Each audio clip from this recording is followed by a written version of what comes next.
صبر کسے کہتے ہیں؟ اس کے بارے میں کہنے والوں نے بہت کچھ کہا ہے۔ واویلا نہ کرنا، منہ پہ تماچے نہ مارنا، ناشکری کا کلمہ نہ کہنا، اعضاء کا ایسا اضطراب کہ جو شریعت میں نامحمود ہو اس کا سرزد نہ ہونا، صبر کے بڑے مفاہیم ہیں۔ لیکن صبر کا مفہوم میں نے ایک یہ بھی پڑھا ہے کہ صابر وہ ہے جس کے معمول عبادت میں فرق نہ آئے۔ پہلی صف میں کھڑا ہونے کی عادت تھی، نماز پڑھتا تھا، جوان بیٹا فوت ہو گیا، اذان پکاری گئی تو پہلی صف میں کھڑا پایا گیا، نماز قضا نہیں ہوئی، آپ کہیں کہ بندہ صابر ہے۔ گھر میں میت پڑی ہے، نماز قضا نہیں ہوئی، جس کے معمول عبادت قضا نہ ہوں وہ صابر کہلاتا ہے۔ صبح اٹھ کے قرآن پڑھنے کی عادت تھی، گھر میں میت پڑی ہے، چلو دوپہر کو تدفین ہونی ہے، نماز پڑھی تو تلاوت آج بھی چھوڑی نہیں ہے، ہم کہیں گے بندہ صابر ہے۔ اگر صبر کی یہ تعریف ہے کہ معمول عبادت قضا نہ ہو تو صابر کہلاتا ہے، تو پھر اس تعریف کے آئینے میں امام حسین کو دیکھو، 71 لاشیں پڑی ہیں، اپنا بدن زخموں سے چور ہے۔ محتاط روایت یہ ہے کہ آپ کا جب پیراہن اتارا گیا تو 113 تیر، 33 زخم تلواروں کے تھے اور 34 گھاؤ نیزوں کے تھے، کچھ نیزے بدن میں ٹوٹ گئے تھے، اور گھوڑے کی زین سے فرش زمین پہ آئے۔ صابر ایسا ہے کہ عبادت کا وقت آ گیا، سجدہ قضا نہیں ہونے دیا۔ ایسا صابر ہے کہ سجدہ قضا نہیں ہونے دیا، آتے ہی پیشانی سجدے میں رکھ لی۔ اللہم رضن بقضائک وصبرن علی بلائک تسلیما لامرک۔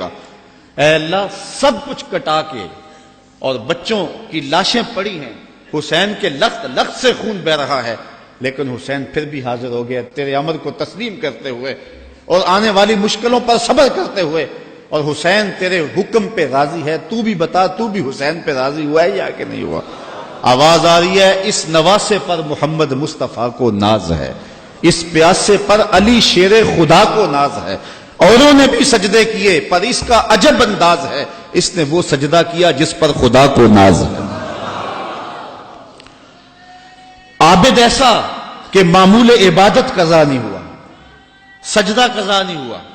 اب آپ جانتے ہیں کہ امام حسین کا سر جو تھا سجدے میں جھکا ہوا تھا کہ دست قاتل نے سر انور کاٹ لیا، اور پھر سر انور کو کاٹ کے نیزے کی نوک پہ چڑھا دیا۔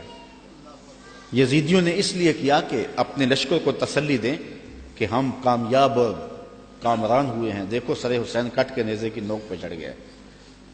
تو جب انہوں نے نیزے کی نوک پہ سر حسین چڑھایا تو لشکر یزید سے آواز آئی، یہ کیسا سر ہے جو کٹ کے بھی سر بلند ہے؟ اس کی سر بلندی اب بھی نہیں گئی، اب بھی یہ اونچا ہے۔ اور جب سر انور نیزے کی نوک پہ چڑھایا گیا تو اس انداز سے چڑھایا گیا کہ کٹی ہوئی گردن کا رخ آسمان کی طرف اور سر انور کا رخ زمین کی طرف۔ تو کسی شاعر نے تخیل باندھا، بآں کے سر نیزے پہ اور سوئے زمین ہے روح، یعنی سجدہ ثانی کی ہے آرزو۔ رکعت میں 2 سجدے ہوتے ہیں، ابھی ایک ہوا تھا کہ سر کاٹ لیا گیا، حسین کی پیشانی میں دوسرے سجدے کی آرزو مچل رہی ہے۔